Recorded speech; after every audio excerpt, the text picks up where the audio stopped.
Ready or Not, Here I Come is in theaters now. See, now you see me, now you don't. This is how you title a second movie.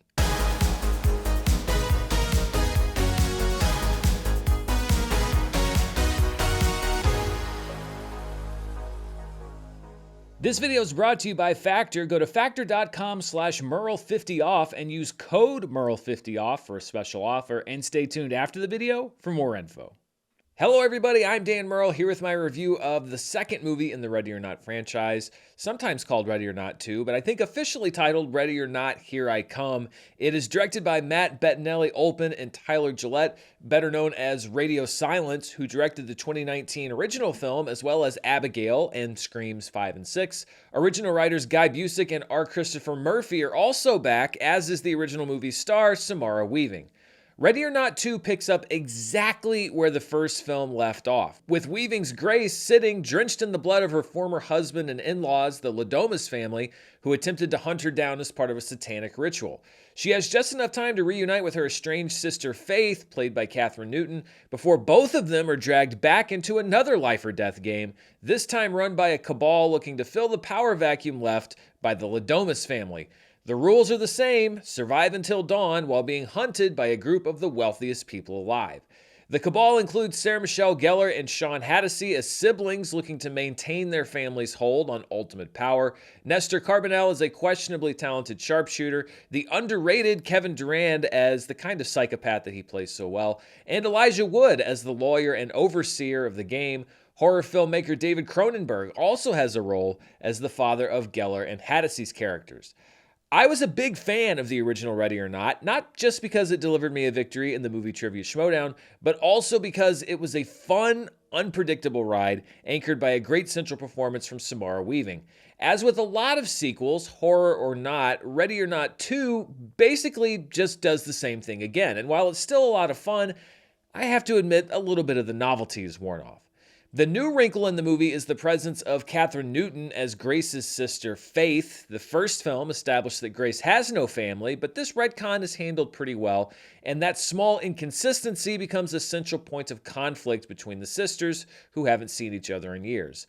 I think this movie could have worked with just Samara Weaving, but then it would have seemed even more like just a repeat of the first one, and having Newton on board at least gives this one some semblance of its own identity. Because this is a Radio Silence movie, there is of course a lot of blood flying around. It's a fixture in their films, and it moves at a pretty good clip since there is a ticking clock. Grace has to be once again dead by dawn for the hunters to avoid the wrath of Mr. LaBelle, the founder of the satanic cult. Some of the tension is diffused by the fact that the hunting grounds in this one are a lot bigger than in the last film, consisting of an entire resort instead of one mansion, and I like the claustrophobia of the first film, but, sequels have to be bigger. The hunters overall have a little less personality this time. Sarah Michelle Gellar and Sean Hattasey probably get the most to do.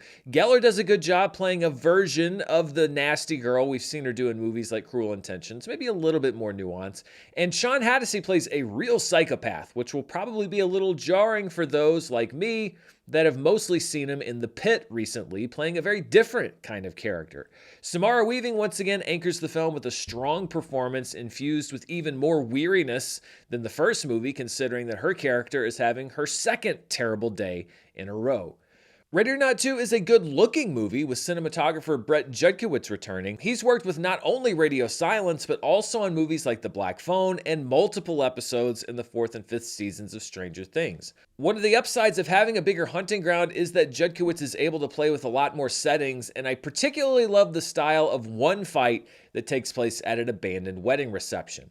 Overall, this is a pretty standard sequel. I've said in the past that there are two primary approaches when making a second film: shake it up or do it again.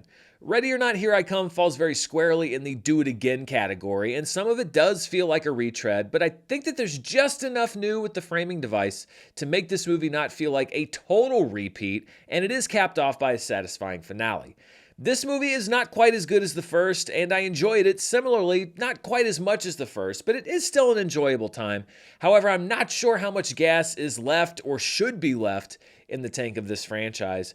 But on my personal scale, I'm going to go ahead and nudge Ready or Not, Here I Come up into the it's good territory. Definitely not as high as the first movie, but if you liked that first film and you're looking for more of the same, at least this one gives you an acceptable amount of the same.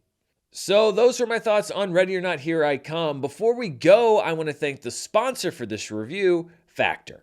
This video is brought to you by Factor. The winter storms have mostly passed, which means it's time to start filling your schedule up with springtime activities like enjoying the outdoors and shoveling snow if you're in a place where the winter storms haven't passed yet. But a busy schedule shouldn't stop you from eating well, and that is where Factor comes in. Factor meals are full of quality, functional ingredients like lean proteins and healthy fats that fit your goals no matter what they are, whether that's eating healthier or adding protein to your diet. They arrive at your door always fresh, never frozen, and they're ready to eat in about 2 minutes. On next week's menu, you can get dishes like grilled filet mignon with crispy Parmesan shrimp, alongside meals like teriyaki shredded chicken, and one of my favorites, the queso poblano chicken. And variety is never a problem because Factor has 100 rotating weekly meals, including the new Muscle Pro collection, which supports strength and recovery. I have a really weird, unpredictable schedule, and it's always good to know that I have some Factor meals in the fridge that are going to be ready to eat when I'm able to eat. It takes a lot of the stress out of the day.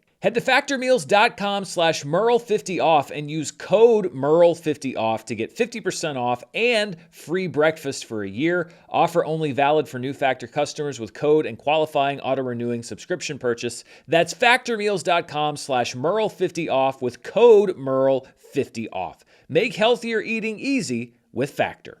Thanks to Factor for sponsoring this review, and thank you for watching. Be sure to stay tuned right here for the latest in movie news, reviews, box office, and more. If you haven't seen it already, I did my review of One Piece Season 2. That's available right now on the channel, and you never know what's going to pop up later this week. But most of all, thank you for watching this video. Until next time, stay safe, and I'll see you then.